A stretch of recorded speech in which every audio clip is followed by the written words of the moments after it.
Yeah, this is going to be a talk on privacy of machine learning. And I like attacks. And so I'm going to focus specifically on the attack side of things to try and figure out what privacy attacks are possible on existing machine learning classifiers. Right, okay. So the general setup is that we have machine learning models now that are being trained on all kinds of sensitive information.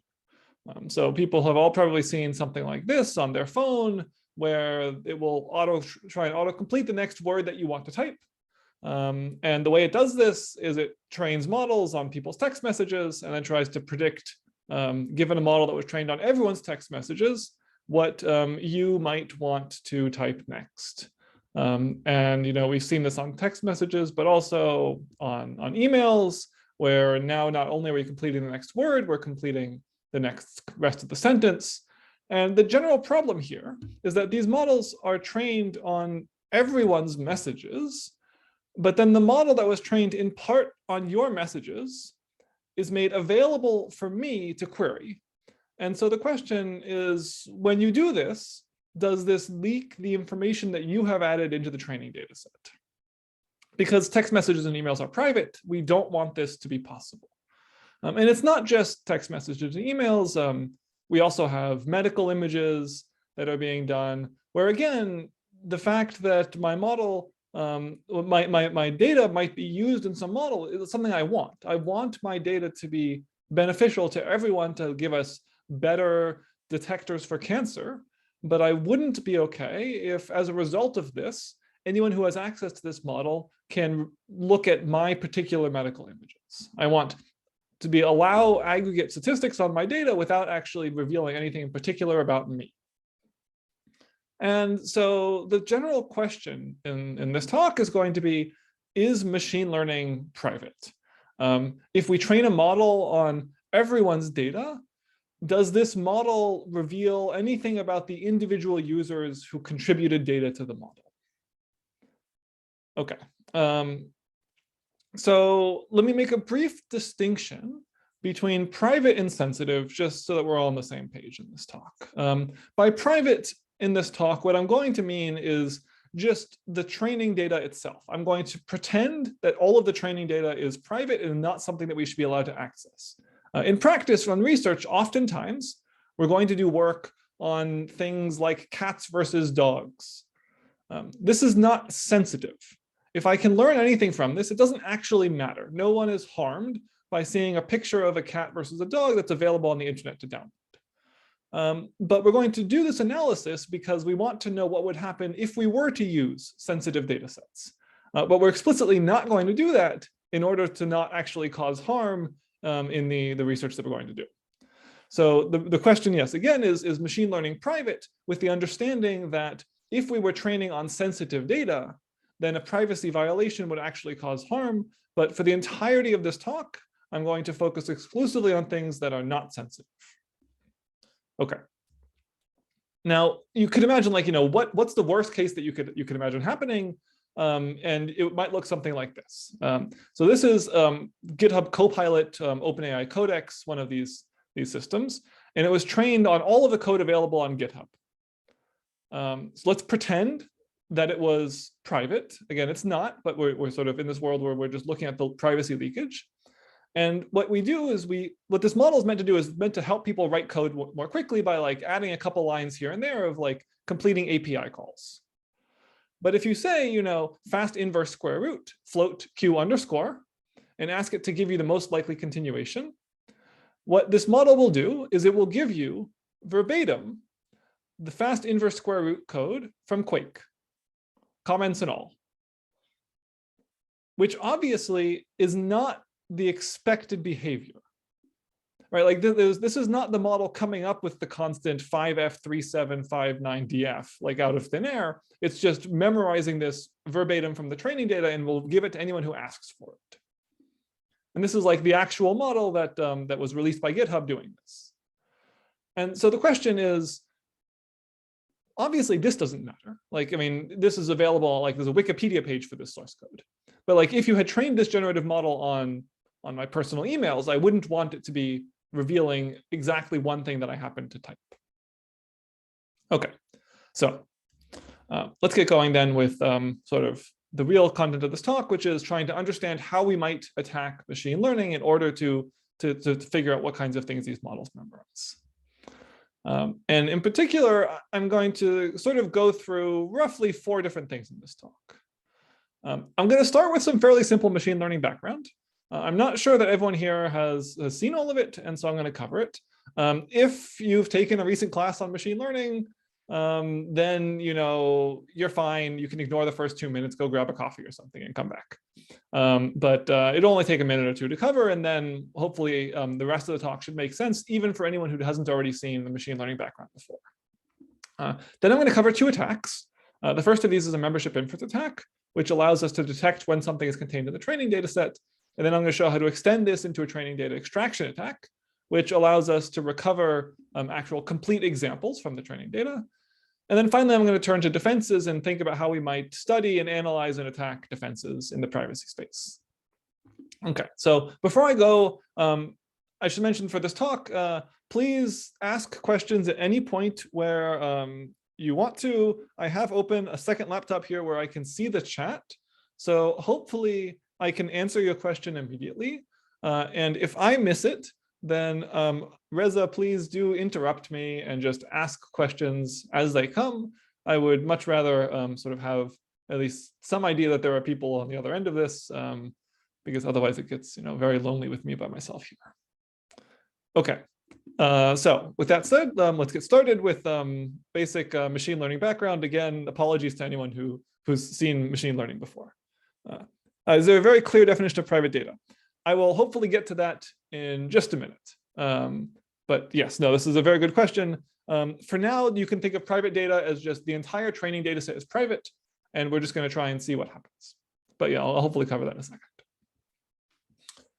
Okay, so very briefly, machine learning in like 2 minutes. I'm going to focus on machine learning and neural networks. And what this means is we're going to have some kind of machine learning model here with learned parameters, which acts like a function. I take an image, maybe an image of a cat. I represent it maybe as pixels, and I sort of feed this into the input. Neural networks propagate the input from left to right and process the input with a series of layers. I sort of process this one after the other, and I get some output. I interpret the output usually like a probability distribution, and this will tell me the answer is like, that's a cat.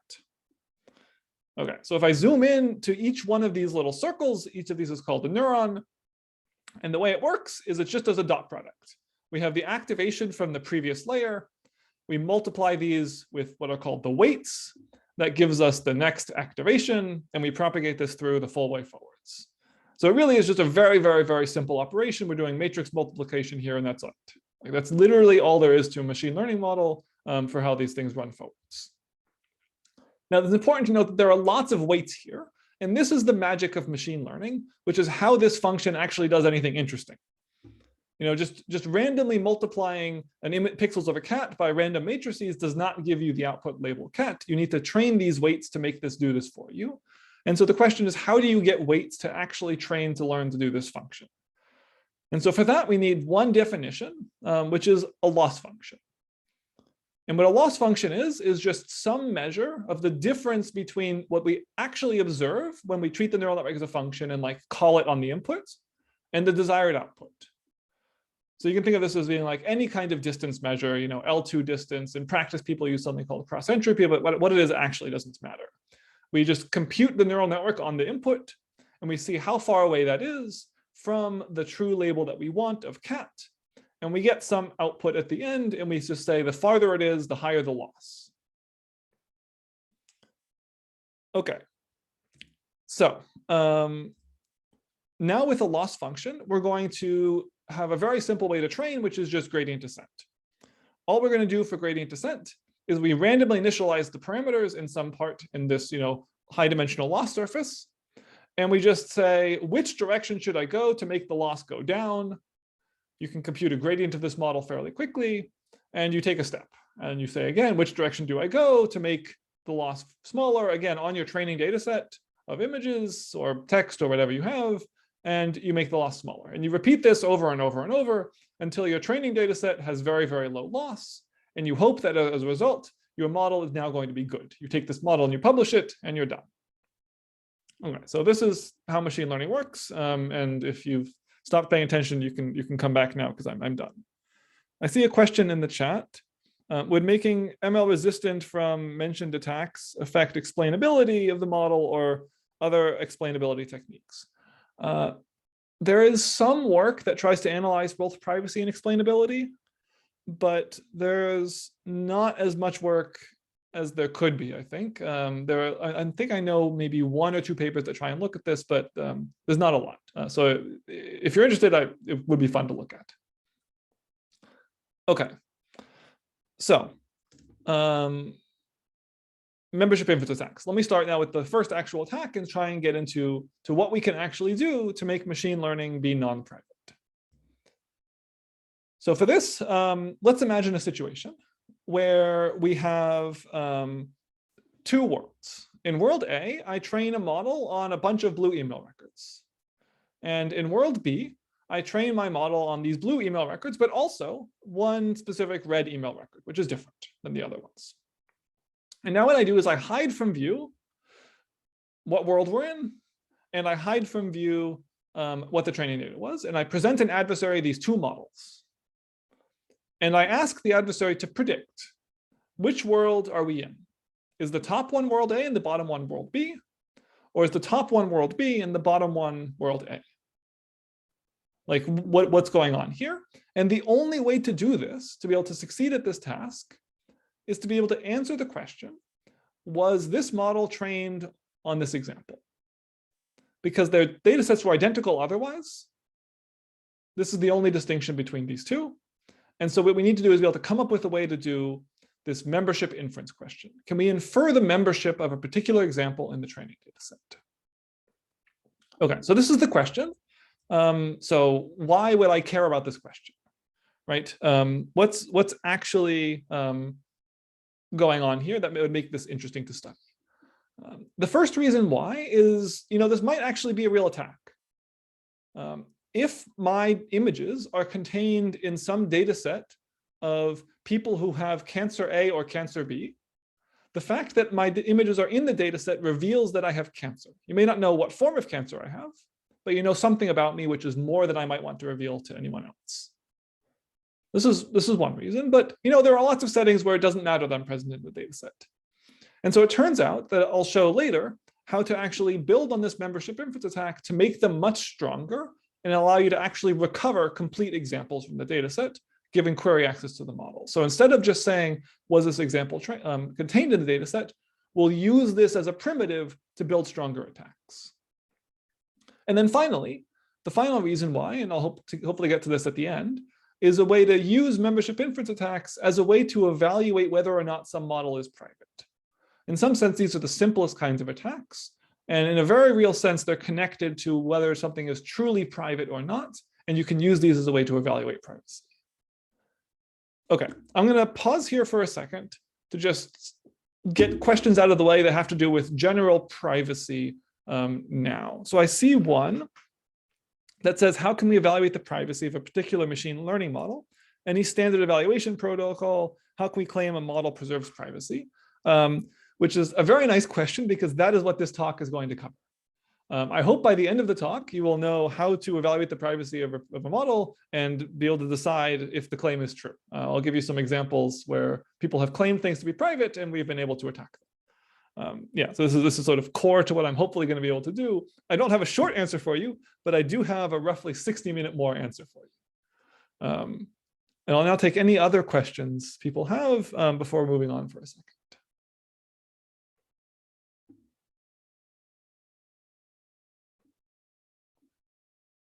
Yeah, it seems there's also another one on the chat. Are there any known privacy attacks on ML models on real-world deployed models? I don't see this. Maybe it's just a panelist. Okay, any known privacy attacks on real-world models? Depending on how you define real-world models, yes or no, depending on what you mean in this way. So there are and there aren't. So there, for example, the GitHub Copilot example I showed you earlier, if you define the GitHub training data set to be private, then this is a privacy attack. Most people wouldn't consider it interesting though. And so what you might consider private is maybe a model that was trained by OpenAI, where I'll show you in maybe 30 minutes how we were able to extract out someone's name, address, and phone number from a model that was trained by OpenAI. But these are some researchers, and so maybe you don't consider this model real. And so a while ago, there was an example where some company in South Korea, I think, trained a model on a bunch of people's email records. And someone showed that this model actually did memorize a bunch of people's actual information with this model, and they could extract some data from the model. But this model was very poorly constructed, and so maybe you wouldn't consider this a real model or something. So it kind of depends exactly how you define real, but the argument I'm going to make is that independent of if it's happened yet, it's important to know that this is possible now, because otherwise we'll enter a world like no one doubts that we're going to have more machine learning models next year than we have this year. And so ideally, we'd want to make sure that we know what the best attacks are now so that we don't end up accidentally publishing a big model, which we can't then retract, because then someone can pull information out of it. Like once you've published a model, you can't just like take it down from the internet. That doesn't work. And so we should know what the best attacks are now so that people don't publish models that are non-private, so that we don't ever leak information in the future. Okay. I think I'm good. Does a hacker need knowledge of the data set? I will cover that in just a second. Let me, and I'll tell you how these attacks work. That's a good question though. Yeah, this is a good, yeah. Okay.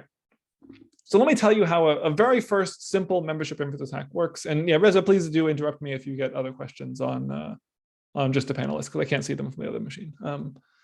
So how would this work? Let me show you a first membership inference attack. So recall that the idea of a membership inference or of gradient descent, this process by which we trained the model weights, was to find the point that had minimum loss of the training data. So like we're explicitly searching for a particular thing. We want to make all of the examples in the training data set have very low loss. So let's just make use of this property in order to detect if something's a training example or not. I'm going to just say that examples with low loss happen to typically be training data. And so if this blue record was contained in the training data set, its loss might be something like 0.2. And if this red example was not contained in the training data set, its loss might be something like, I don't know, 6.4, a much bigger number. And I might therefore conclude that the first image was a member and the second was not. And so we can turn this exactly into an attack by doing this. We compute the loss on whatever example that you give me. You give me an example, I compute its loss. I choose some threshold arbitrarily. Exactly how I choose this, I'll discuss in just a second. But I pick some threshold. And then if the loss is less than the threshold, I say it's a member. If it's greater than the threshold, I say it's a non-member. This is a very simple, just loss threshold attack. Okay. So how do we evaluate this? What we're going to do is we're going to do the following protocol. We're going to take our model and we're going to train a model on half of some data set that we have access to. For the most part, for this next couple minutes, I'm going to focus on the CIFAR10 training data set, which is a fairly canonical example of a data set that we use in machine learning. It's a data set with 50,000 images of 10 different categories of objects, of cats and dogs and airplanes and boats and trucks and things. Now I'm going to run my attack on every example in the data set. Only half of them were actually training data though, and I'm just going to compute how often the attack is correct. I'm just going to measure how often does it correctly guess which of the examples were actually in the data set and which of them weren't. I only trained on half of them, and so this lets me do this. It lets me have examples of positive classes, cases, examples of negative cases, and now I can check how accurate I am. Okay, so a little bit more details on the experiment setup. I'm going to take, the CIFAR10 training data set, which is this standard data set. I'm going to train like a pretty good residual neural network, which is one of the roughly state-of-the-art models. When you do this, we can get something like 92% accuracy, which again, while not like state-of-the-art, it's not going to break any records. is a good model. Like it's no one would say this is a bad model. Like we've done a relatively good job at training it, all the best generalization things, you do everything to make sure you have weight decay and you do image augmentations and everything. So you have a good model coming out. And like it's important to do this because if you overfit your model, it's very easy to attack them. Models that like if you really wanted to, you could always make any bad model and code the entire training data set. We want to train a relatively good model here. So we have a nice model. Okay, so we do this, we train our model and we run this evaluation protocol and we get 61% accuracy, which is nice. Like the model can correctly predict 61% of examples, which is much higher than random 50-50 guessing. Like, and this is the baseline we should expect. If we didn't know anything that we were doing, we'd be able to just predict randomly and we would get half of them right. We have 61%, which is a lot better than random guessing. And so we might consider this attack as a success. And in some very real sense, it is. Like we have done something better than random chance. So we've shown the model is not private. But let's pause for 1 second and try and understand what this 61% accuracy might mean. So let me present to you a really simple hypothetical machine learning training setup. Let's imagine I'm trying to separate between circles, train a model to separate between circles and squares. The circles are blue, the squares are red. I sort of labeled them this way. I train a model to do this task. And let's imagine I have some attack A that just has 51% attack success rate everywhere. So like this image, it exceeds 51% of the time, and this one 51% of the time, and this one 51% of the time, and that one 51% of the time. So like this is better than random chance, but only slightly better than random chance. That's attack A. And let's set up attack B as the following. If the image is really, really small, then the attack is going to work perfectly. Otherwise, we just toss a coin and randomly have to guess. I don't know exactly what this attack would be to implement this. Let's just suppose the attack had this behavior. And so, for example, this attack would correctly succeed on this point 100% of the time. It would always be able to tell if it was a training example or non-training example. And it would always work on this one. But like it wouldn't work on the big ones. The attack would only succeed 50% of the time here. So in this hypothetical situation, what's going on? Like which of these attacks is better? And if you imagine that the fraction of examples that are tiny is quite small, attack B might have a lower average success rate than attack A. You can sort of drive this attack success rate of attack B arbitrarily down to like 50.001%. But in a very real sense, attack B is the stronger attack. And the reason why is that while attack A can do a little bit of privacy violation for everyone, attack B can completely violate the privacy of a few people. And this really matters. Like this is the distinction between security work and non-security work. Security is all about the outliers and protecting the people at the tails of the distribution. It's very easy to protect most people on average. The hard part is making a system that's secure, even in the worst case. And so when you evaluating attacks with maybe something like an average accuracy number isn't necessarily the best thing to be doing. Instead, we want to have some kind of measure that looks at the tails of the distribution. And this is not something that's like new to what I'm saying. This is sort of something that was done like even in the very first paper. Again, like Reza's paper has curves that show something like this. And so what we're going to do is we're going to instead have a evaluation protocol that instead of just computing the accuracy, it's going to take all possible thresholds we could have selected and sweep these values and generate what's called an ROC curve, a receiver operating characteristic curve. And instead of just getting a single attack number, we're now going to have something more interesting. Yeah, Reza. Yeah, so there is one question about this baseline 50% random guess. Okay, yes. Yeah, if it's not a binary task, why is 50% naive guessing? So the reason why 50% is the baseline here is because in this evaluation protocol, I have arbitrarily decided to include half of the data set as the in examples that I've trained on, and the other half of the examples as the examples I haven't trained on. So like, it's not whether or not the model is trained on like, a 10 class CIFAR 10 or 100 class CIFAR 100 or 1,000 class ImageNet. It's just this arbitrary number I decided 50% is how many examples I was going to train on. And there's a very good reason to believe that choosing 50% is not the right thing to do. Dave Evans and some others have a paper on this at, I think, Usenix or CCS. But for the purpose of this talk, we're just going to treat this as a 50% number just for simplicity. And there, yeah, we've set up the problem so that the attacker has a base rate of knowing that every other example is in the training data set. And in practice, this isn't true, but we'll get some good analysis out of this. Yeah, definitely. Thanks for the good question. Okay. So we have this. Now let's evaluate it. And what the evaluation is going to look like is it's going to give us a curve like this. And the way you should read an ROC curve, if you haven't seen one recently, is that every point along this curve corresponds to a threshold that the attacker could have chosen. This point here maybe is like a threshold of 12. I don't know, arbitrary number. And the idea is that on the x-axis, we're reading the false positive rate. This is the probability with which it will incorrectly say something that something was not a member actually is. And on the y-axis, this is the true positive rate. This is the probability that if something was a member, it will actually say that it was. Now, it's easy to get this point up at the top right. You just set a threshold that's a really, really big number, I don't know, 100.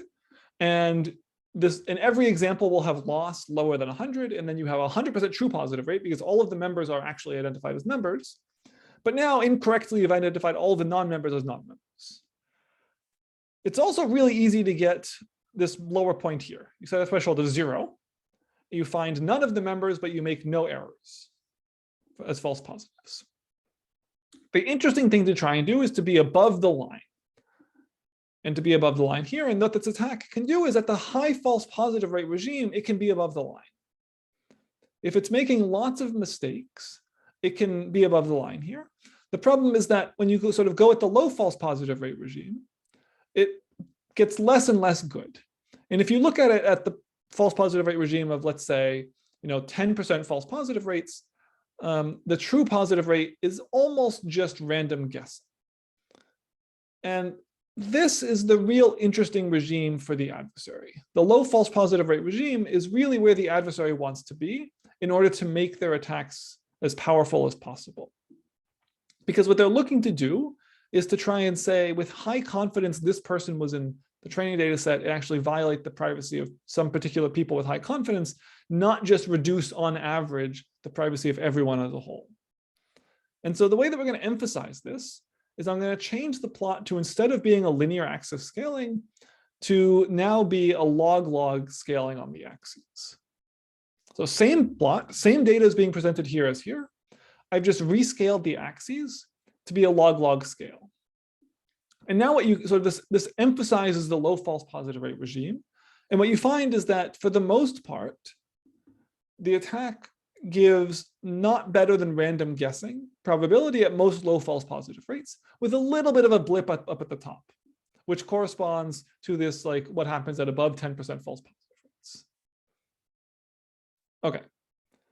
This is the setup here for how we can evaluate these kinds of attacks. I'm going to pause again for a second and see if anyone has any other questions on this. Otherwise, I'm going to move forward with how you might design a stronger attack.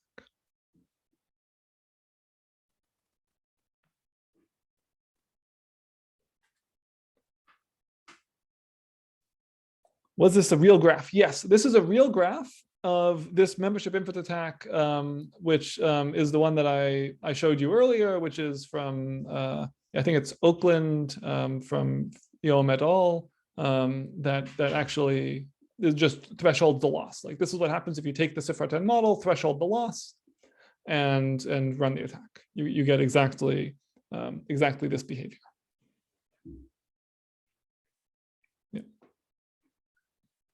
Okay. Any other questions, feel free to keep going, and I'll try and come back and take a look at the chat. So, right. So why is this attack so bad at the low false positive rate? Like, what's going on? So let me give you one particular example of something that's contributing we think makes a big difference. Suppose that I had a model that had these two images. Suppose further that the image on the left had a loss of, let's say, 0.7, and the image on the right had a loss of like 2.4. Okay, so what would this attack do on these two images? Well, one thing that we could do is we could identify both of them as non-members. If we put the threshold fairly low, it would say they're both non-members. Or we could say they're both members by setting the threshold fairly high. The other interesting thing we could do is we could say the image on the left was a member and the image on the right is a non-member by putting a threshold somewhere in the middle. But the one thing that this threshold on the loss can never do is it can never put the image on the left as a non-member and the image on the right as a member. This is impossible to do with a standard loss. And I would argue that this probably is actually the right answer for these two images. And the reason why it's the right answer is that on the left, you have like the best possible picture of a cat you could ever hope for. Like it has all of the canonical features of a cat that makes the image really, really easy to classify. So whether or not this image was contained in the training data set, the loss is probably going to be really low on this image. And on the other hand, the image on the right has a really high loss, but this is a truly terrible image of a dog. Like it's really blurry. We only see part of it. It's really hard to know what's going on. And so the fact that the loss is 2.4 might mean that this is actually a member, because otherwise the loss would have been just like, 12 or 15 or 30 or something absurdly high. And so what we would like is an attack that is actually allowed to say that the image on the right is a member, but the left is a non-member, just because of how hard the images are to correctly classify. So that's what we're going to try and do. In particular, we're going to try and use something that we were going to call per example hardness, which there have been a number of papers that try and do this. So again, not something that's sort of new to me, but just like something that people have done in the literature now.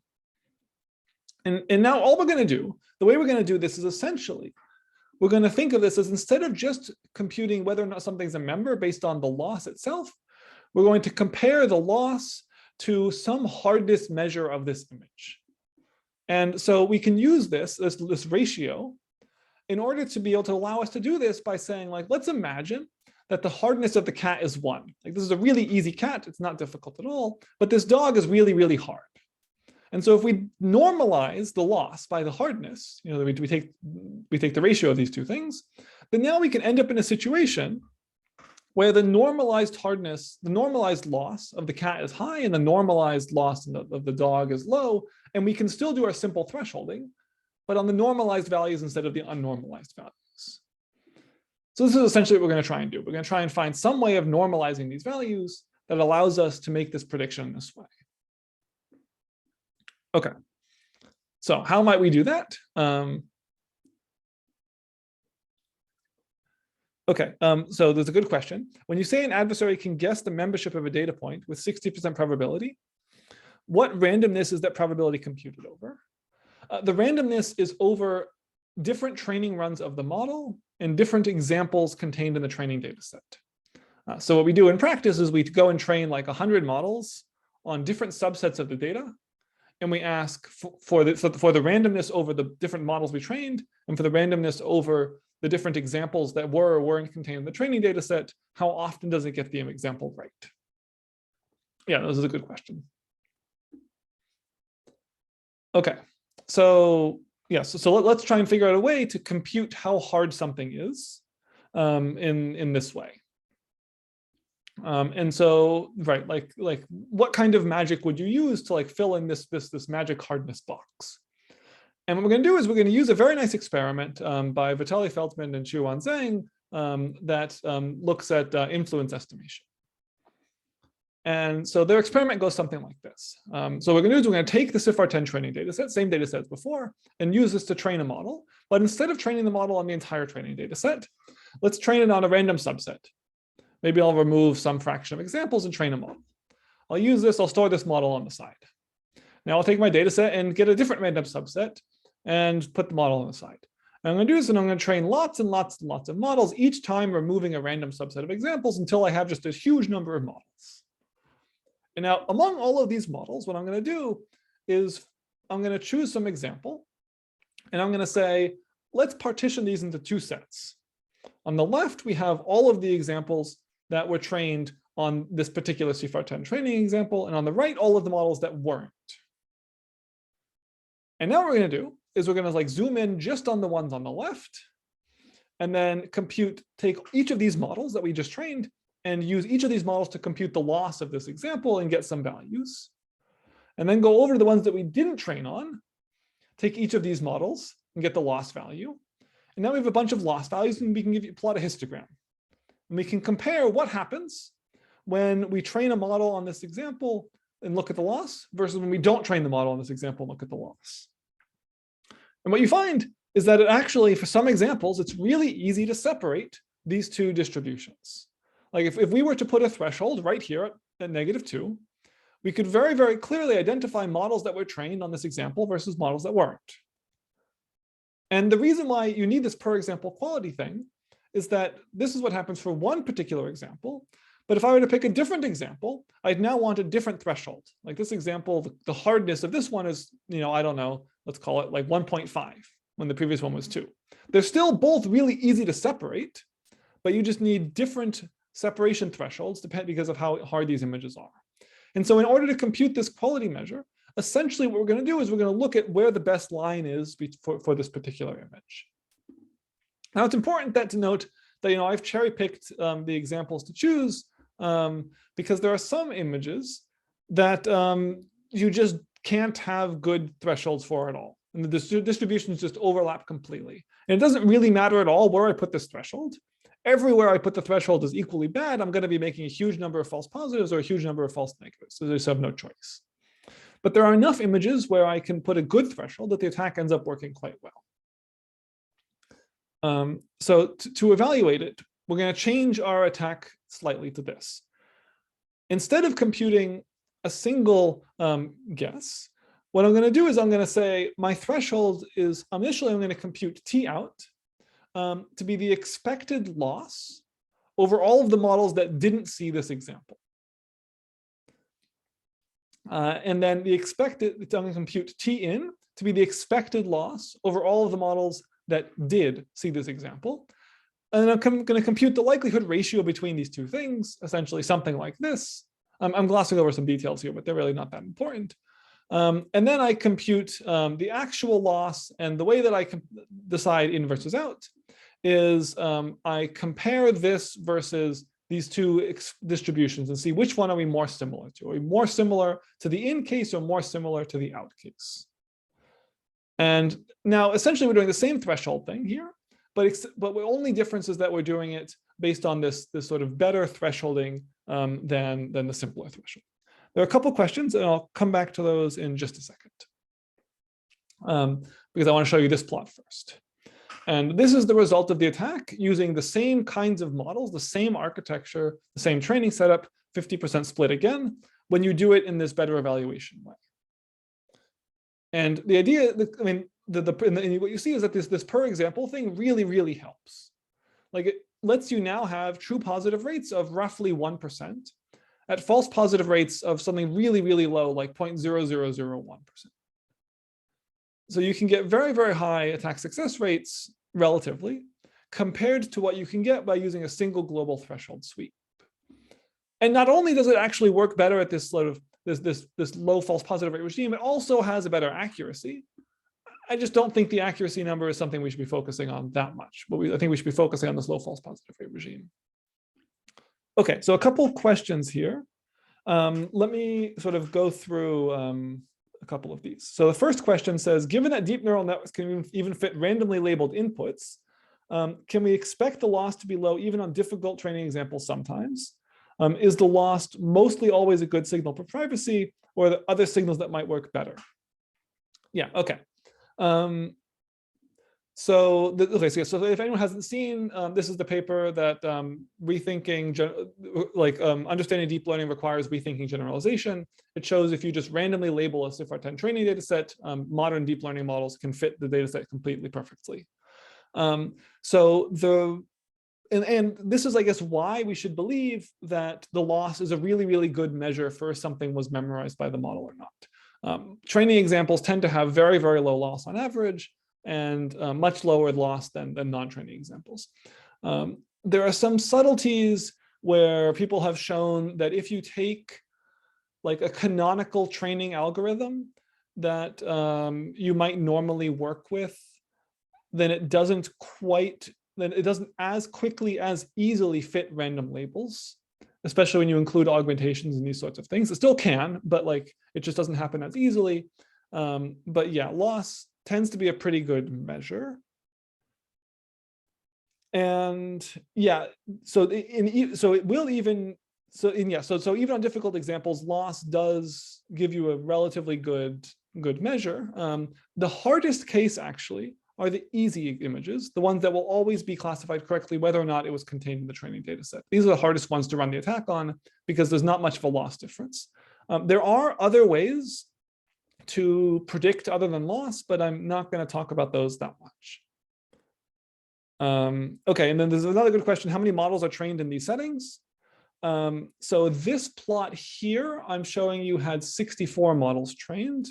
But in order to create these really pretty histograms, I trained like 10,000 models.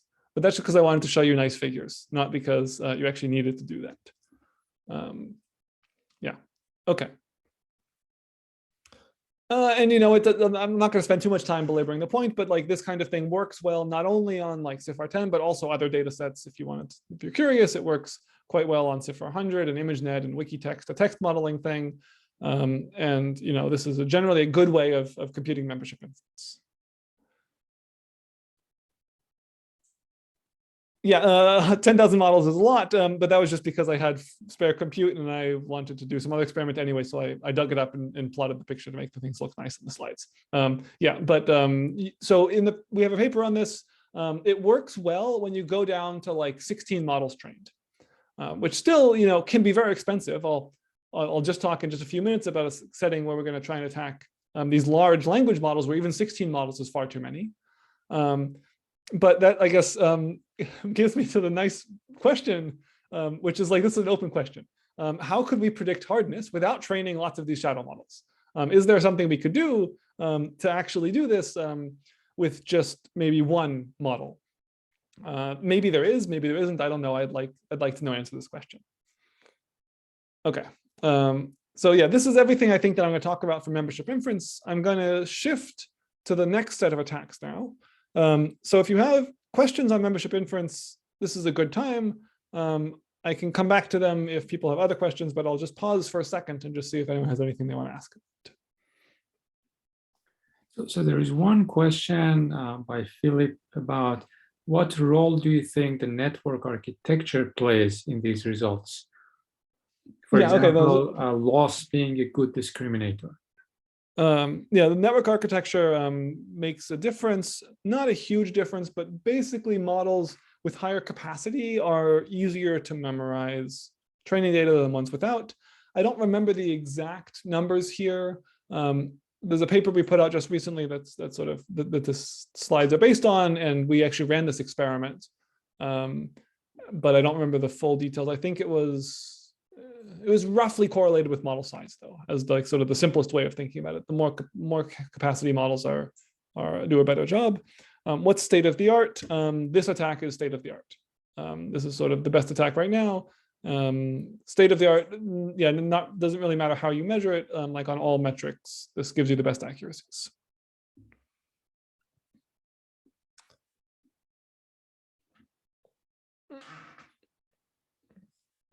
The evaluation is more of an evaluation of the training algorithm, architecture, hyperparameters than just a model. Yes, this is definitely true. When I say model here, what I'm meaning is the way that we got this model. Like there are lots of ways to get a given model, and what we're evaluating is the privacy of the entire setup. At the very end, if I have time, I'll talk about training with DPSGD, which is a differentially private SGD algorithm, which will take the same model with a different training algorithm, make it private. But yeah, this is a good point. And one other question I see is attackers needing knowledge of the data set necessary for membership inference.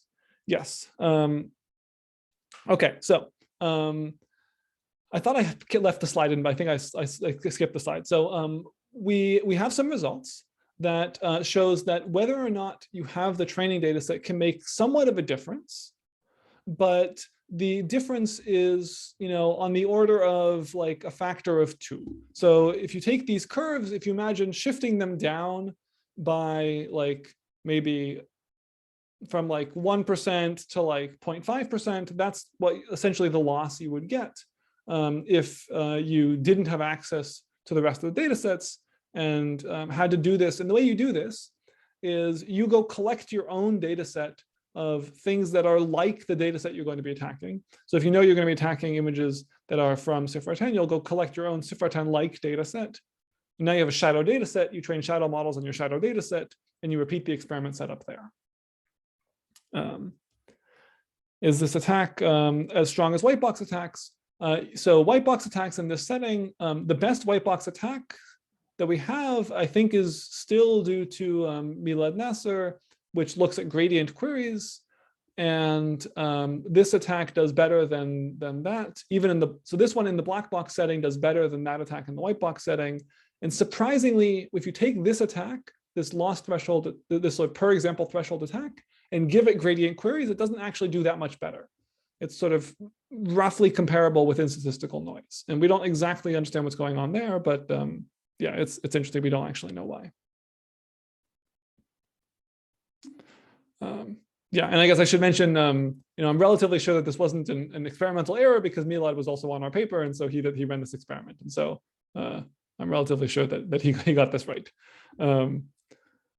Okay.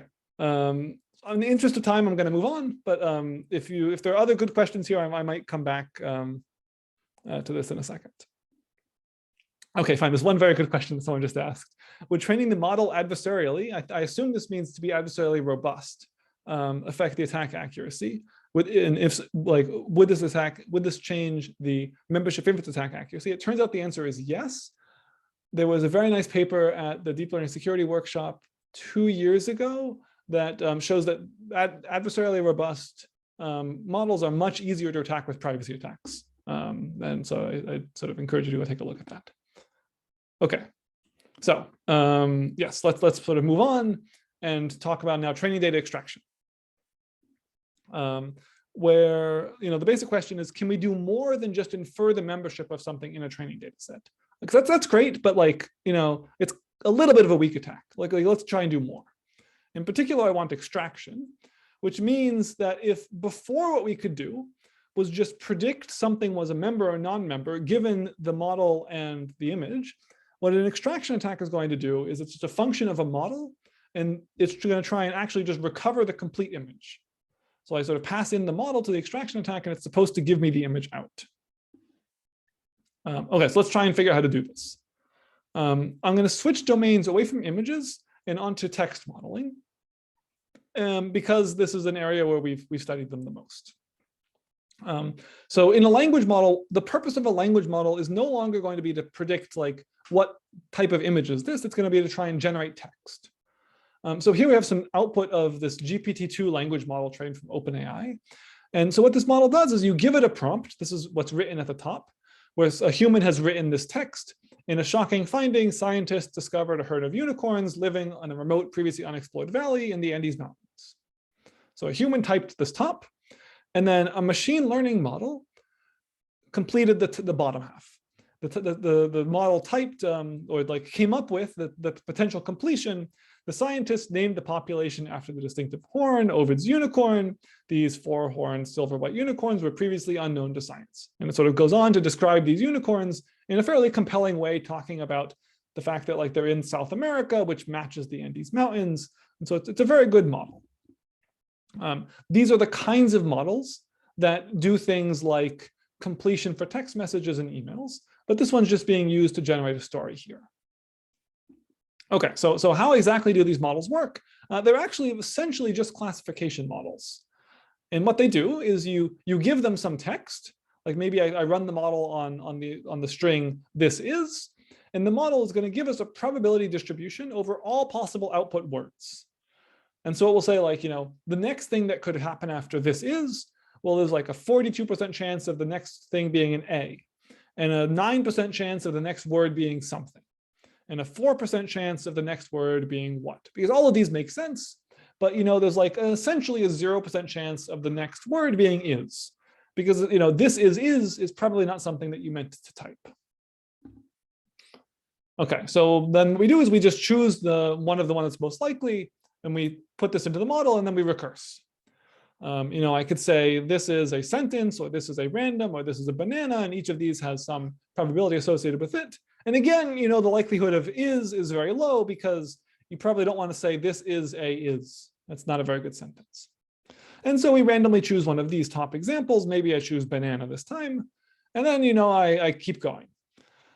One possibility I could do from here is I could just end, with 16% probability, or I could continue. I could say this is a banana that, or this is a banana and with very low probability, I have something that probably doesn't exist, like a banana cat or something. And, I actually was interested. I sort of looked it up on Google. It turns out banana cat is a thing, but like, let's sort of not go that way. Yeah, so in this case, the model does not decide to go banana cat and just decided to end, and we move on. So this is how these language models work. They're essentially just classification models, but they're run recurrently over and over and over. And the best transformers do something different, but like you could just imagine that they work this way, and you'll be fine. Okay, so that's how we get this text. We feed in this long prompt to the model and say what word comes next, and it says the. And then we feed in the long prompt plus the, and it's ask the model what comes next, and it says scientist. And we feed in the model plus the text plus the scientist, and it says named. And we do this until we get the entire output. Okay, so how do we do a training data extraction attack? What we're going to do is we're going to do the following two steps. First, I'm going to use the fact that the model is good at generating data to generate a lot of data. And this is easy, right? Like this is what these models are designed to do. I just prompt them initially with the empty string and just say, go and give me text. And the model goes and it generates lots and lots and lots and lots of text. And then what I do is I take this model, I take all this text, and I run a membership inference attack on all of this text. And so if I just spent like 30 minutes describing how membership inference attacks, so essentially I'm just going to infer the membership of every example that I've just outputted from the model. And I'm going to sort of use the model against itself. Like I'm first using the model to generate potential training sequences. And then I use the model to predict which of these training sequences were actually training data. The only thing I need to do here is to tell you how to actually convert some sentence into a likelihood ratio or a loss value so that we know how to infer if something was a member. And fortunately here, it's actually quite easy, because for the sequence, this is a banana, recall along the way, I had these probabilities of the next word occurring. So I can just take each of these words in sequence and just multiply the probabilities along the way, and I get something probability that says the probability of this sequence occurring on the whole is just the product of the probabilities of each word in sequence, which maybe is like 1e minus 5 or something. And now I want to do some kind of per example threshold like thing, but that might be really, really expensive. I probably can't train 16 GPT-2 models. That would be a lot of work. So instead, what I'm going to do is I'm going to compare the likelihood of this example of this string from model F1, which is the one I'm going to attack, to a single other model F2. I'm just going to choose one other model and just see how good we can do. Obviously, we would be able to do better if we had more, but I'm just going to choose one other example, one other model, and use this as a ratio, which allows us to do things like observe that the likelihood ratio, any two models probably think the string this is a banana is equally likely. But if I have some really random sequence that the first model thinks is reasonably likely and the second model thinks is absurdly unlikely, then again, I'll get some difference that's quite large, and this will allow me to detect that I have something that's memorized by the first model, but not the second. Okay, so one model, I'm going to use this, and we'll sort of just go with that for efficiency. So the question is, what other model should I choose? F2. And we look at a couple different experiments. One thing you could use would be like a smaller version of the same model. So in the case of GPT-2, they trained a couple different model sizes. You could imagine comparing one model size to the other, with the idea that smaller models maybe memorize less, and so you'll be able to get this distinction here. We also try like an even smaller, even tinier version of the same model. We show that this also has some interesting properties. Or you could just do something completely maybe that looks a little absurd, and just use a completely different form of language model, which is text compression. You could just like compress the text with like an off-the-shelf text compressor, maybe zlib, and just say that text that compresses to be short, as like a short compression, is is likely and text that has a long compression is unlikely. Arbitrary, but in some sense, this is going to find things that have like lots of repeated sequences and say those are boring. Don't consider those as interesting. Or you could, there's lots of things you could do. Like, so I don't want to keep going, but like you could imagine taking the same model as F1, but you like canonicalize the input somehow. Like you sort of make everything lowercase, or you take only the alphanumeric characters, or sort of remove all the other weird stuff and sort of canonicalize the input in some way. So there are lots of things you could imagine trying to do, but the idea is we're just going to pick something else as the other model and go from there. And I'll sort of, each of these gives slightly different results. Okay, so this is what the attack is going to do, right? We're going to have a lot of text, and we're going to identify which of this text is a member with a membership inference attack, and then we're going to see how well this attack does. Okay. So again, as I mentioned, we're going to attack this model that's called GPT-2, which is a model that was released by OpenAI almost 3 years ago now. Yeah, okay, that's surprising. And so the reason why we did this is because when we started this work at the end of 2019, this was the best model that was available at the time. And so it was at the time state of the art. The other reason why we picked this model is because it was public. It was publicly available, and so anyone in the world could access it, it can query it. And this lets us make sure that we're not causing some particular harm that anyone else couldn't have done. But despite the fact that the model was public, the data set that it was trained on was the public internet, which means that even if we succeed, like the best that we could do would be to recover sequences that were already on the internet. And so we're not going to cause some harm, even though it was trained by some people at OpenAI. Like we don't want to attack a model that was trained on email records because we don't want to actually breach the privacy of some people. So this model was trained on public internet, and so we'll be able to see what kinds of attacks are possible, again, getting back to this privacy versus sensitive thing, without actually causing any real violations of people's privacy. But on the other hand, the data set that OpenAI used to train this model was never released.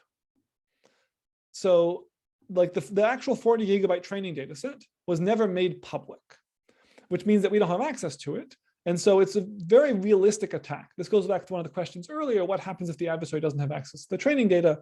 And here's a setting where we have access to none of the training data. We can guess that like the training data is the kind of stuff that exists on the internet because they describe their collection process, but we don't actually know what the actual training data was. And so this allows us to construct a fairly realistic attack. Okay. I'm going to stop here for 1 second just to get questions. I see one right now, which says, would such an attack work if we just had the next word and not the likelihood? This is a very good question. I don't know. In the case of images, if you only give me the decision of the model and not the confidence, there are what are called label-only membership inference attacks that can do a membership inference attack, but only use access to the label and don't need the complete confidence vector. I would assume, but to the best of my knowledge, no one has actually done a label-only attack on text. Maybe someone's done this in the last couple months and I haven't seen it, but to the best of my knowledge, this doesn't exist right now. But yeah, this is a good question. Other questions?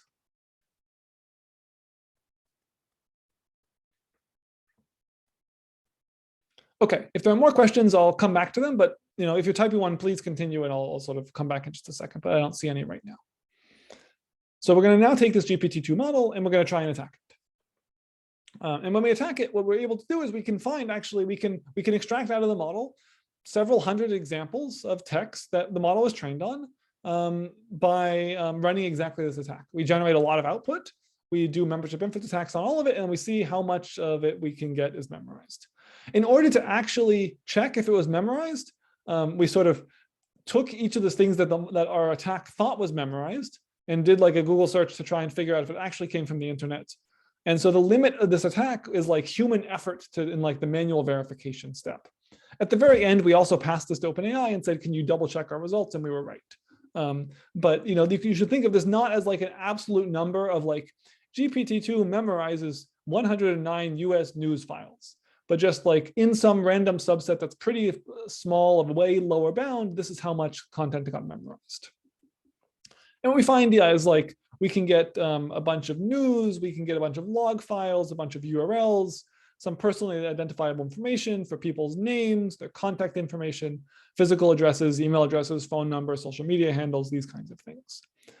And you can imagine that if this model, instead of being trained on the internet, was trained on some sensitive data, instead of being US and international news, you might have, company internal news messages they're sending to their employees.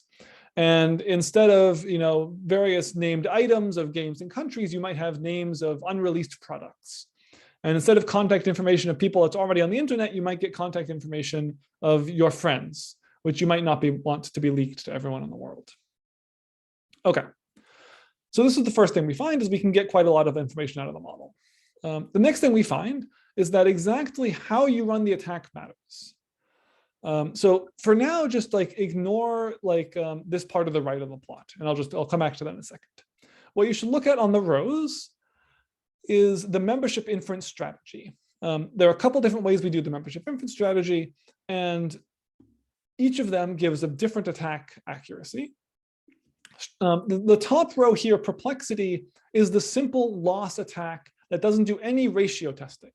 It only looks at the straight perplexity, which is perplexity is just loss in language modeling. People call it perplexity for various reasons. And the main thing to notice is that this value of 9 is much lower than all of the others.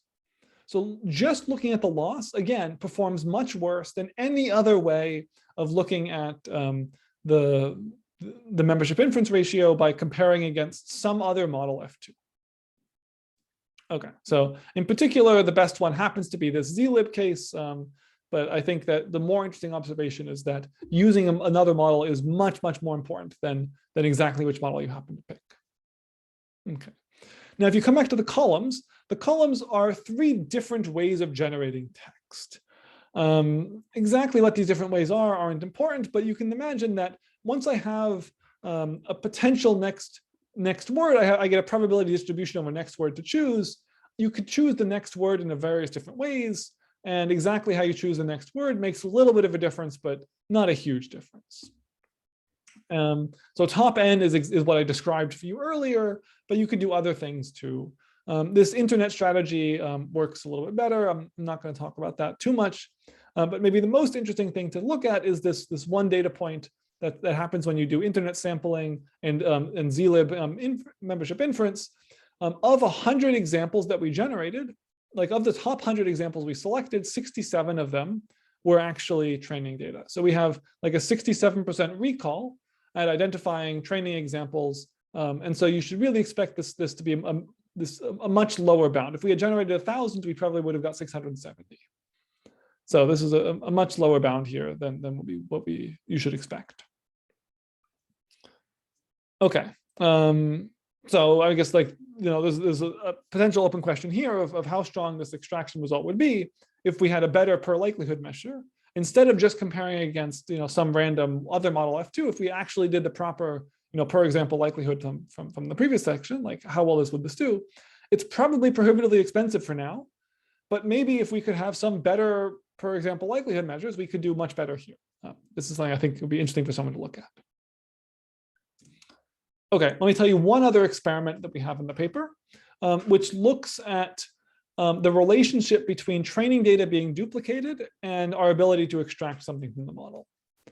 So what I'm showing here is a plot where on the rows are a bunch of different URLs that are contained in a document that's in this GPT-2 training data set.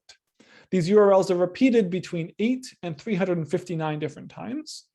And the largest GPT-2 XL model, this is the model I've been telling you about until now, memorizes everything that's inserted 33 times or more. So like we can extract each of these, they're contained in the set of things we can extract. Which gives some nice interesting observation that it looks like extraction for now is only possible when something is duplicated a large number of times. For URLs, this is 33 times. For other things, it might be more, it might be less. But we can do one more interesting experiment than this. Not only did OpenAI train this XL model, this is a 1.5 billion parameter model, they also trained a medium-sized 300 million parameter model. And you can show that this model memorizes significantly less. This model is 5 times smaller, and the number of repetitions you need now goes from 33 to 50.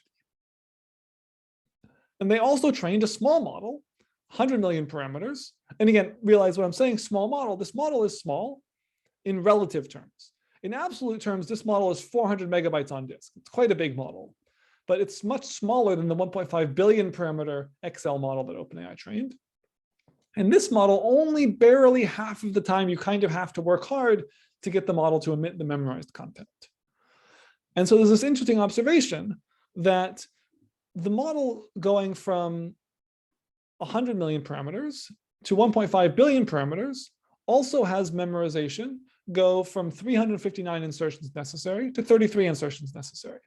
So you increase the size of the model by a factor of 10, and it becomes roughly 10 times easier for something to be memorized.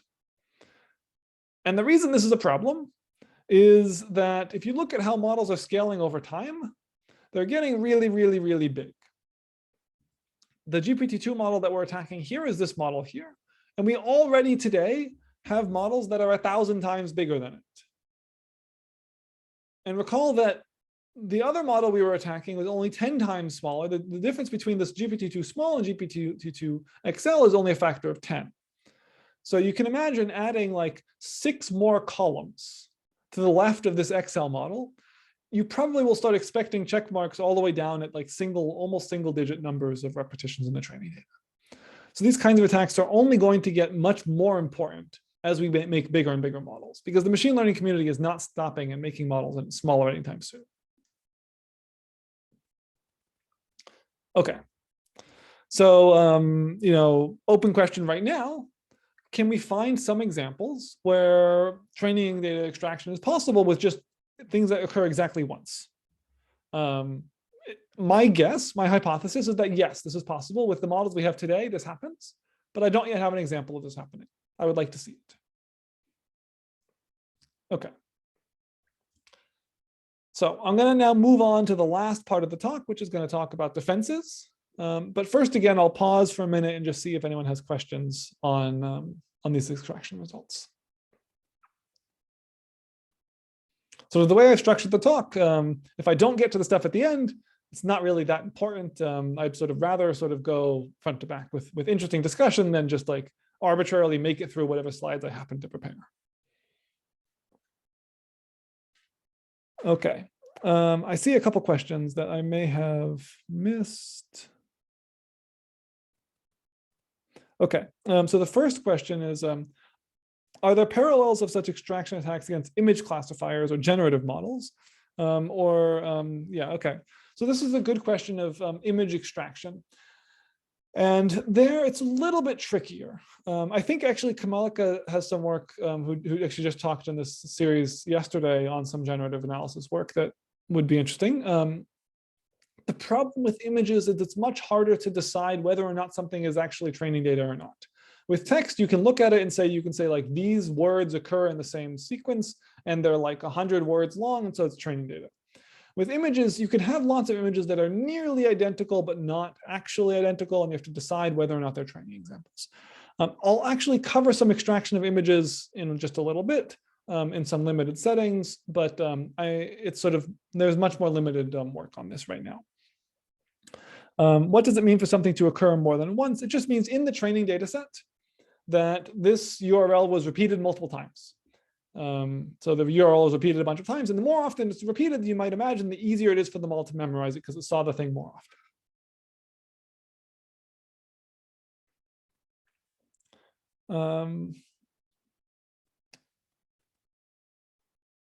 All right, so could poisoning potentially result in extraction attacks as well? Yes, poisoning can definitely result in extraction. If you want to go into the really extreme setting, there's this paper, Machine Learning Models That Remember Too Much, which is very nice, that sort of shows how you can make machine learning models really memorize a lot of stuff. It's from CCS, and it's a very nice paper. Okay. I'm going to move on to, does the sampling strategy affect the count? Yeah, as I was showing earlier, the sampling strategy does make a difference, but it's much less of a difference than exactly the membership inference strategy. I see. Okay, so the question, someone said Roland's question about repetitions is on images, not on text. Yeah, on images. So maybe if you want to clarify the question, then I can make sure I answer exactly your question. I'll come back to it once you do that. I'll sort of go for a couple minutes and I'll come back to this question when you clarify, because I'm not exactly sure what's going on. Okay, I'll pause here for some questions and I'll come back and I'll see which ones would be good to answer. Okay, so we know that models now trained without these sort of privacy preserving techniques are not private. And so the question is, like, can we do something to make these models behave more private, right? Like, what can we actually do to fix this problem? And in this space, there are like sort of a couple directions you could imagine doing. You can imagine trying to prevent membership inference, or you could imagine trying to prevent extraction. And people have tried to do each of these. On the preventing membership inference side, this actually turns out to be quite hard. Most of these approaches essentially try and have the key idea that they're going to make the loss a bad signal for whether or not something is a member. And they're going to do this by some form of adversarial regularization or some kind of pruning or some kind of, perturbing the outputs in some way. The problem with most of these approaches is that the loss is just one way to detect overfitting. And this comes back to a question someone asked earlier, which is that there are other ways to detect overfitting too. Gradient magnitude makes a big difference, and you could detect overfitting that way. You can detect overfitting by looking at the distance to the decision boundary, which you can compute in a label-only hard label setting. And all of these allow you to sort of do some interesting attacks here that in part break these defenses. But the main reason I don't want to spend too much time talking about these defenses that prevent membership inference is that these defenses were only designed and only really considered the accuracy side of the attack. These defenses weren't designed to prevent attacks at low false positive rates, and the attacks on these defenses were not designed to break them at the low false positive rate regime. And because that's the setting I think is most interesting, I think we should try and actually first answer the question, do they work at low false positive rates, before we consider other things in this direction. So I'm not going to spend too much time on preventing membership inference for right now, just because I think that the prior work might have focused on a little bit of the wrong question. Instead, what I'm going to do is I'm going to spend a little bit of time talking about what happens when we try and prevent extraction.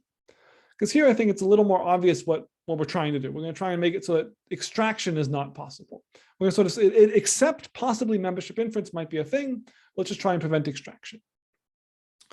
And the way that these attacks, or these defenses work, is sort of nicely characterized by this InstaHide paper, which is a paper from last year that won some awards for doing various things.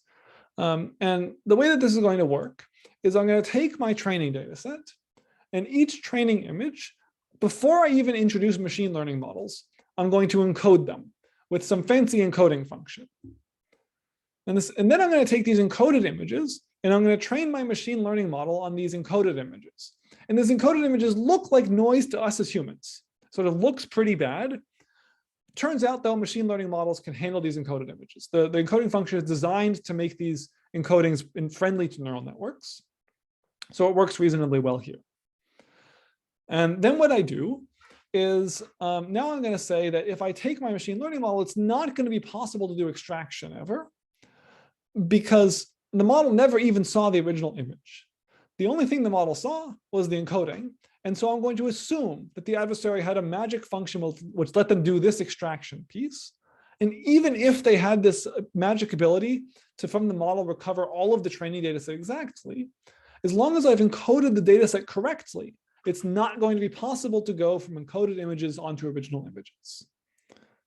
And so everything should work out here.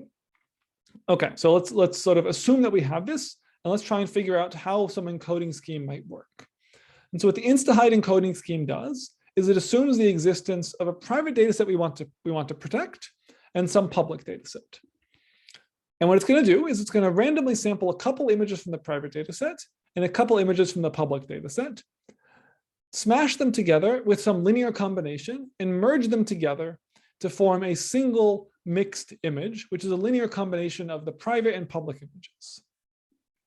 It's then going to do some permutation on the pixels to make the image a little bit noisier. Exactly what this permutation isn't so important. We can mostly undo it, it turns out. And then it puts this image to the side. And this is the first image in the encoded training data set. And then I repeat this. I take a couple more images from the public data set, a couple more from the private data set, smash them together, get an encoded image, move it over to the encoded training data set, and repeat. And I end up with like a fairly large collection of encoded images, and I train my model on these encoded images. And so the question for privacy is, do these encoded images actually protect the privacy of the original non-encoded images? And so what we're going to try and develop an attack. I'll mention very briefly that like this algorithm actually lets you train real models on it. It's kind of amazing that these really ugly encodings allow training to happen. Turns out you can. It's not exactly important what the numbers are here. It's just like this. It turns out these encodings are friendly for neural networks, and that's kind of surprising, but it works. Okay, so the question is, can we attack? How might we attack this kind of encoding thing? And what we're going to do is we're going to take advantage of this neural network friendliness of these encodings in order to do this extraction thing. We're going to show how to take an encoding and recover an original image. And the way to do this is I'm going to train a new model on these encoded images. These encoded images were initially designed to be good for classification. I'm going to do something else with them. I'm going to train a similarity function, which is going to predict when two encoded images have an original image shared in common. So sort of in the back of my mind, I have the fact that these encoded images have multiple original images that were used to form them via some linear combination. And in this case, there's no image in common, so I output 0. On the other hand, if it was the case that these two encoded images shared some original image in common, then I would say the output is 1 because they have something similar here. And the idea is the reason you should expect I can train this function is that these encodings are designed to allow neural networks to be trained on them. And so as a result, you can train the neural network to predict this encoding function. And once you do that, it actually gives you a fairly nice way to take the encoded training data set and you construct a graph where you put an edge between two different encodings if they correspond to some original image. And now you essentially have a graph with a bunch of different connected components. And for all of the images in the connected component, they all correspond to one particular original image. And because we got these encodings via some linear mix-up of the original images, if we sort of average all of these together, sort of just compute the pixel-wise mean by stacking them on top of each other, we can essentially recover the original image. You have to do a little bit more that I'm glossing under the rug here, but like, this basically works, that you can recover these by computing the mean sort of along the coordinate channels. And as a result, we have an attack that works quite well against this scheme. They put out a challenge for this that was sort of designed to test if it was secure, and we can solve the challenge. Where on the top, you can see the actual original images that were used in the challenge. And on the bottom, we have the extraction results that we're able to recover. And the hue is sometimes a little bit off. It's not completely perfect, but on the whole, it's quite good. This works for a large collection of images, not just those 4 I showed you, but yeah, we can do some nice extraction results here.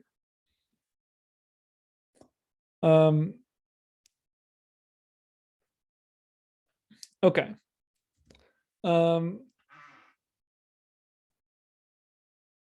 So yeah, I'll come back to these questions in a little bit. So there's a good question here of is it possible to prevent extraction but not membership inference at all? Is this a worthwhile thing to try and do? Because like intuitively it makes sense. Like maybe it's worth saying, membership inference is hard to prevent. We're just not going to try and do that. We're only going to try and prevent extraction. But it's not immediately obvious how we would actually define this question. In particular, I think a good first question to ask is, how would you define succeeding at preventing extraction? Like setting up definitions is often the hardest part, and it's not clear what definition we would even pick in this setting. Like what would you use as a definition to prevent extraction? We don't really have anything perfectly clean. Okay.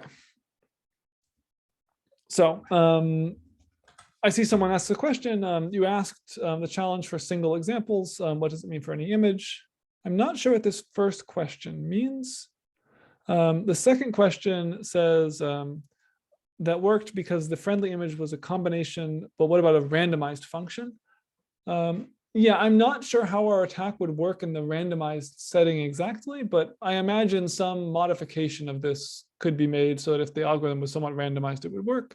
The algorithm is already a little bit randomized where it chooses random mixing coefficients. So when I say it's a linear combination, it's a linear combination with random coefficients, and it works with that. But if other random modifications were made, it might not work exactly.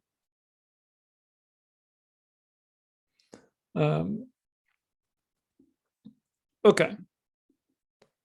I'm going to, I guess I have time for this last little bonus section, which I have, which like is for on good defenses that actually work.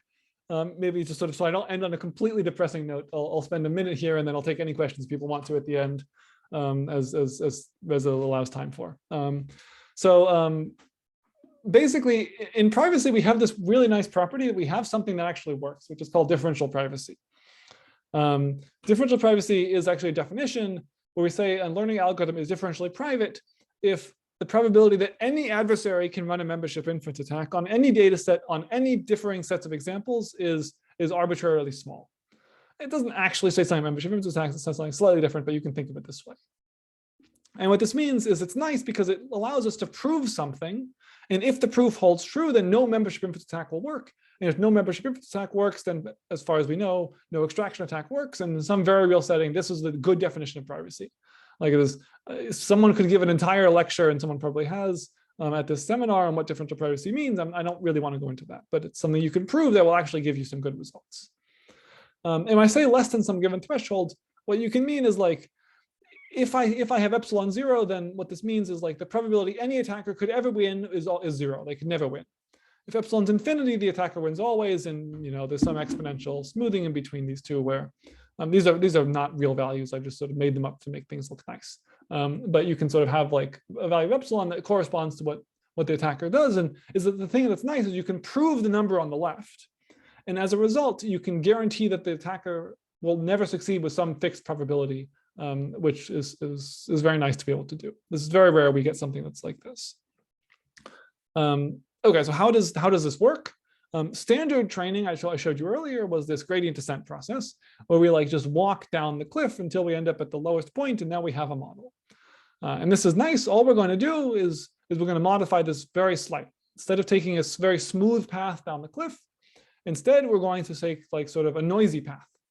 And this is called DPSGD. What we're going to do is we're going to take a step down the cliff, and then we're just going to make a random step. And then we're going to take a step down the cliff and then move randomly. And then we take a step down and we move randomly. And then we take a step down and then we move randomly. And then we take a step down and then we move randomly. And we end up with a fairly noisy path. And it turns out that if you add noise appropriately and do something else that's called clipping, then you get privacy. Like you can prove that this algorithm is private. And that's nice. It's nice to be able to prove, that it's private, and that's great. But you might want a little bit more evidence, and let me just give you 1 minute of evidence that like it actually works in practice, because there are lots of things that are correct in theory that don't actually work. There's this quote that I like from Knuth that says, beware bugs in the above code. I've only proved it correct, not tried it. And this happens all the time, right? Like you have something that's correct in theory, but you have an implementation bug, or you didn't realize that your assumptions relied on something that's false on actual computers.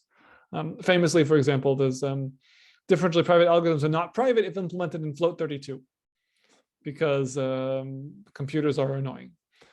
So you can imagine these kinds of errors can crop up if you're not very, very careful. Okay, so there's this approach that's called auditing that works quite well for actually detecting, checking if something is actually private, and you can use it in this setting. And basically, what we're going to do in this game is we're going to consider like coming up with 2 data sets as an adversary, letting a model trainer train on one or the other, and then the adversary now does the membership inference game to predict which one was trained on which. This is exactly the setup I introduced at the top. And the thing that we're going to do is we're going to just construct these data sets to make it as easy as possible for the adversary and show that even in the easiest setting, it's very hard for the attack to work correctly. And if you sort of box this up into like a little game and you repeat this game many, many times, we can just say like, as long as the success rate is arbitrarily small, then we can believe that the epsilon value is correct. And the way that we actually go about this game, there are a couple papers, but the general idea is we're going to like poison the data set to like say, let's make these data sets different in the easiest possible way to detect by like injecting some really easy to memorize example, some poisoned example. And then if we can't even succeed in this setting where we've poisoned the data set to make it as easy as possible to succeed, then we're pretty sure that we're private. And you can do this, you can sort of measure the results. And if you audit them, sort of making use of all of the assumptions, you find that like, in theory, we have epsilon is 3, and in practice with auditing, you can verify epsilon's like at least 2.9 or something like this. And so this gives you some very compelling evidence that we actually have something that's really private. So differential privacy is a very nice thing, and you should consider using it when possible. The problem is that differential privacy makes some definitions about records, and it says it makes records private, but it's a little bit tricky to define a record because if records can be duplicated, then privacy guarantees very quickly become vacuous. And so there are some nuances here. And it turns out it's a little annoying. Differential privacy makes models less accurate and also makes training a little bit slower. So people sometimes don't want to do this.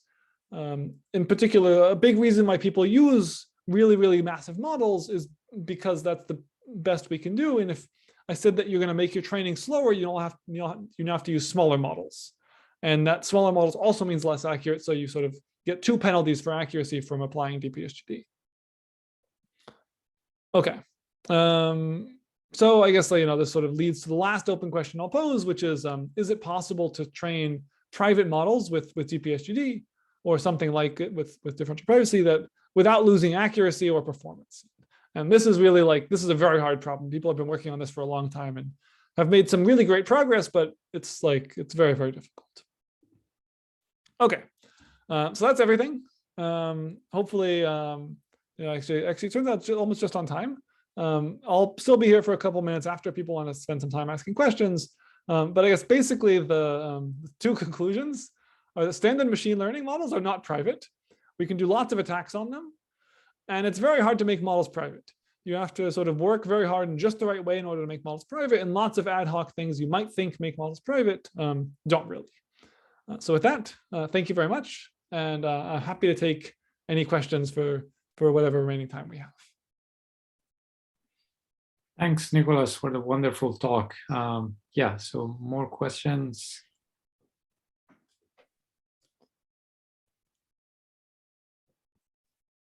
I liked it. It was very interactive. So many questions, and thanks for answering them.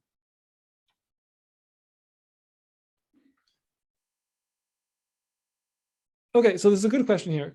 For considering images, in membership inference, the question is to figure out if there is a particular image X in the data set, but what about trying to discover similar images Y?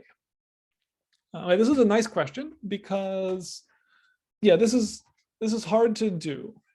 And the reason it's hard to do is just one of definitions where defining similar can get really ugly really quickly. And I would like to see more work that does this, but first you need to be very careful with how you define similar in order to make sure that what the results you have are generalized. Because it's obvious that if you say, I insert an image and I perform membership inference on this image with the pixel in the upper left-hand corner darkened by one grayscale value, this obviously will look identical, but is similar in some way. And so it's tricky to come up with a really good way of rigorously evaluating this, which is why I haven't thought about it at all. But if you can come up with a good definition, then I think this would be really interesting to consider.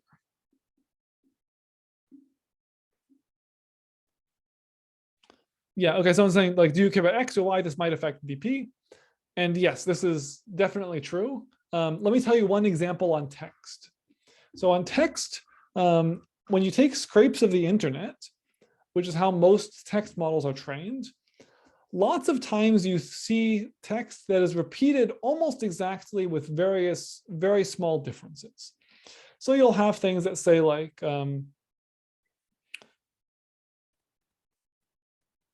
you'll have some boilerplate, which is like some secret information followed by a date.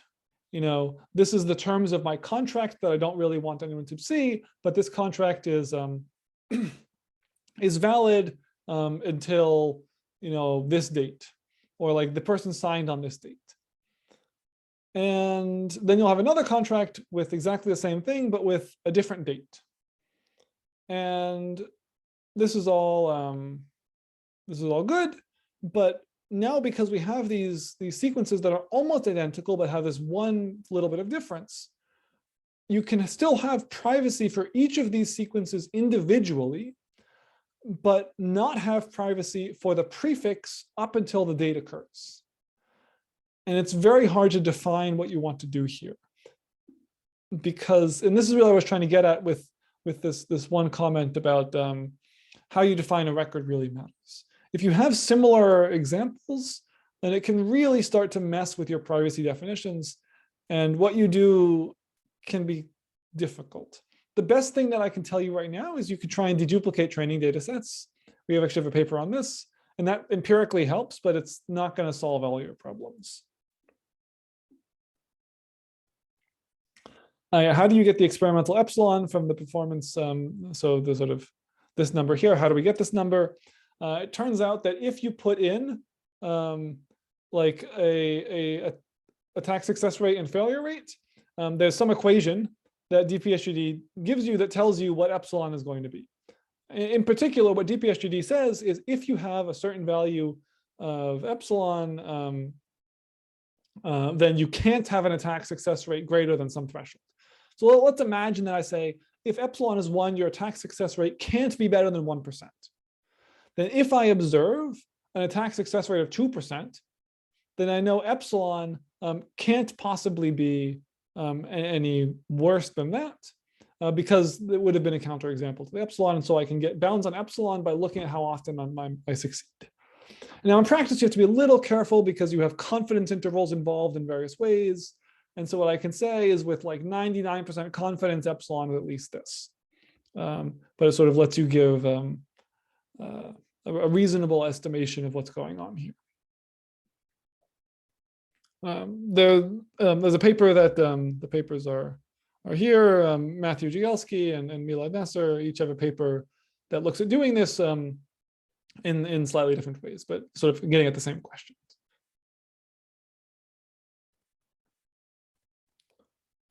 Other questions? Yeah, it seems there's a follow-up question. Yeah, okay, so does that assume arbitrary amount of background knowledge? Yes, so in order to get this 2.9 number, we make every assumption the adversary is allowed to have in order to be able to validate this. So we assume this ridiculous setting. So DPSGD makes the assumption that the adversary can control the complete data set and just have dataset A and complete dataset B, where dataset B is different by just 1. So we assume dataset A is like entirely black images, and dataset A is entirely black images, and dataset B is entirely black images plus 1 image that's white, essentially. Not exactly this, but something close to this. And then we assume that we have access to every intermediate model that's being trained because DPSGD analysis assumes this. And then we assume that we can do all these other things. And in this really, really, really contrived setting is when we can show that we have epsilon 2.9, which is actually correct. In sort of the much more realistic setting, we can only verify that epsilon is like, I don't know, 0.3 or something. Or, but like, yeah, it's. I'd encourage you to look at the paper for details here. Yeah, but there's a lot of assumptions that go into this number here. I sort of glossed over lots of things.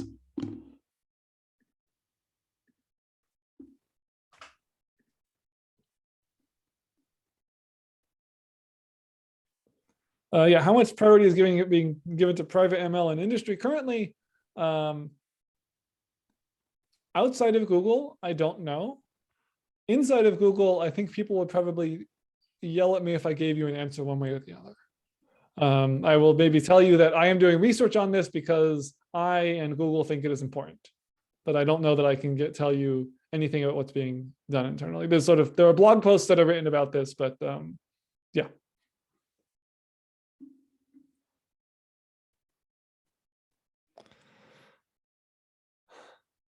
Yeah, okay. So Jonathan sort of picked at one thing which I actually got wrong in the slides. YT is a ratio of expected losses, when you're comparing it to L. Yeah, that slide was a lot of a lie just to make things quick in explaining them. Good that you caught that. If you are interested in the details, yeah, I'd encourage you to just look at the paper. It's on archive. Yeah, I presented it this way because this is, I think, a simple way to understand the idea of what's going on without actually going into the details. But no, that was not correct. In particular, what you really want to do is you want the ratio of, you want to model each thing as a Gaussian, and you want to look at the ratio that it's like the probability that's on the in case divided by the probability on the out case, but then the math gets just slightly uglier, and so I didn't want to present it that way. Yeah, it's essentially a likelihood ratio test, yes. Yeah, this is basically what we're doing. Yeah, I just didn't want to spend time talking about little detail things, and just wanted to say something simple.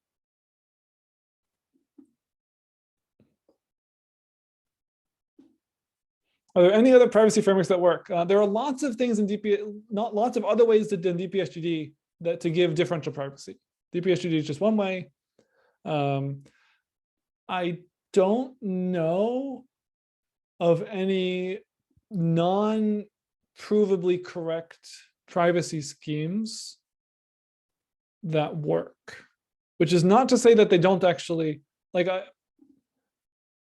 don't know the space. I don't know the space of potential defenses to privacy attacks as well as I should, and so I actually don't know. There might be something that does. I just don't know. I will say at the very least that in the membership inference case, it's very possible that some simple defenses can prevent attacks from working at low false positive rates.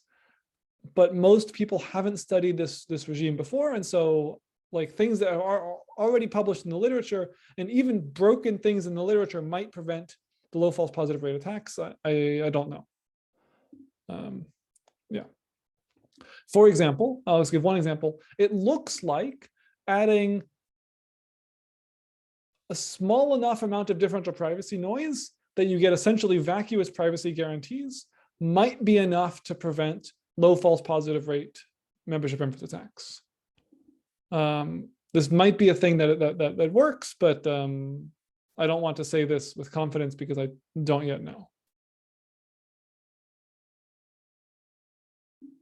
Would that be due to the fact that we are not able to actually tightly analyze and quantify the privacy? I mean, that's my assumption. So DPSGD makes some absurd assumptions that it assumes that the adversary gets to poison the gradient, which in practice the adversary has to generate an image that gets trained on, and then the defender computes the gradient of the image with respect to the model parameters and trains and updates with respect to that.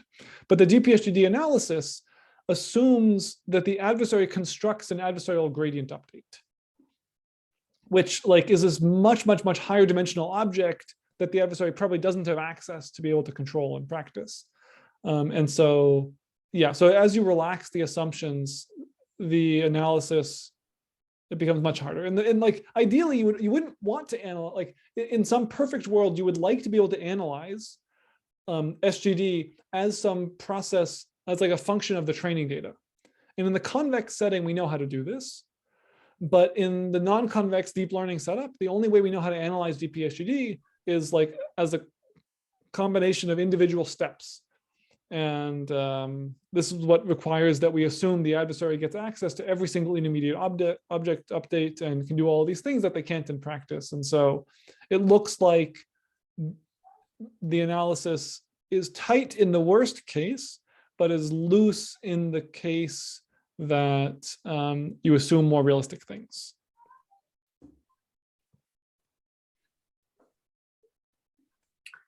All right. Thanks a lot.